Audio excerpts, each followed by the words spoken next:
Welcome. In this audio summary, we invite you on a different kind of journey. A journey shaped not only by places on a map, but by experience, surprise, and self-discovery. Together, we'll explore the essence of The Caliph's House by Tahir Shah, a book that blends memoir and travel writing. It tells the story of a family that leaves behind the fast pace of Western life to settle in the heart of Morocco, inside an old house filled with secrets, challenges, and unexpected stories. This summary is more than a retelling of events. It's an invitation to reflect on belonging, patience, and the way a new culture can teach us to see life through a different lens. So, take a deep breath and prepare to step inside the Caliph's house, where the story begins. Introduction: a dream of escape. Imagine feeling stuck in a fast, noisy life that no longer feels like yours. That's where Tahir Shah begins. At the start of the Caliph's house, Tahir Shah is living in London with his family, overwhelmed by modern life, bills, stress, and a sense that something meaningful is missing. Inspired by his childhood memories of Morocco and stories from 1001 Nights, he makes a bold decision. He sells everything.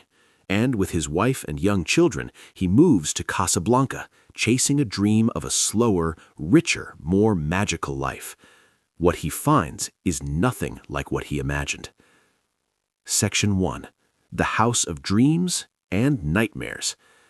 Tahir buys a beautiful old mansion in Casablanca called Dar Khalifa, the Caliph's house. On paper, it's perfect: traditional architecture, history, mystery. In reality, it's falling apart. The house has broken plumbing, crumbling walls, endless repairs, and, according to locals, jinn, supernatural spirits believed to inhabit old houses. From the very beginning, the house seems to fight back. Workers quit suddenly, repairs take forever, costs multiply. Nothing goes as planned. Tahir slowly realizes that in Morocco, time works differently. Days stretch, promises float. Tomorrow can mean next week or never. The dream starts to feel like a trap. Section 2. Culture Shock, Moroccan Style. One of the heartbeats of this book is culture shock, not as a theory, but as lived chaos. Tahir expects logic and schedules. Morocco offers relationships and patience instead. He struggles with craftsmen who arrive late or not at all, negotiations that feel like riddles, a bureaucracy that moves at the speed of conversation, not clocks. But over time, something shifts. Instead of fighting the system, Tahir begins to observe it, almost like a storyteller watching a tale unfold. He learns that Moroccan life values human connection over efficiency and tradition over speed. What once felt frustrating slowly becomes fascinating. Section 3.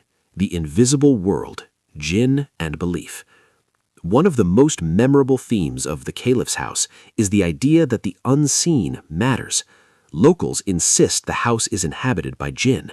These spirits, rooted deeply in Moroccan and Islamic folklore, are treated not as fantasy, but as part of everyday reality. At first, Tahir laughs it off, but then strange things happen. Workers refuse to enter certain rooms. Repairs mysteriously fail. Tension fills the house for no clear reason. Eventually, Tahir does something unexpected. He respects the belief. He invites a traditional ceremony meant to make peace with the jinn. Whether or not you believe in spirits, this moment becomes symbolic. It marks the moment Tahir stops imposing his worldview and starts listening. Section 4.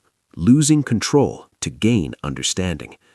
As the months pass, Tahir learns one of the biggest lessons.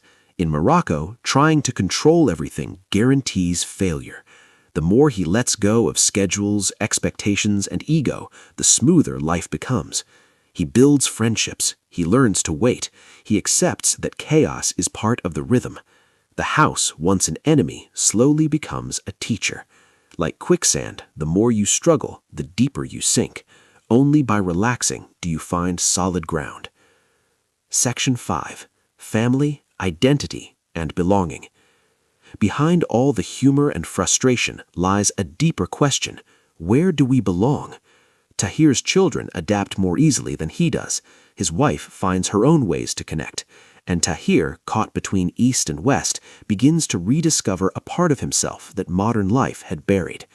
Morocco becomes more than a place, it becomes a mirror. Through the dust, delays, and dinners shared with neighbors, Tahir reconnects with storytelling, tradition, and a slower, more human pace of life. Wrap up: the true meaning of the Caliph's house. By the end of the Caliph's house, the mansion is still imperfect, but Tahir has changed. The book's core message is simple yet powerful.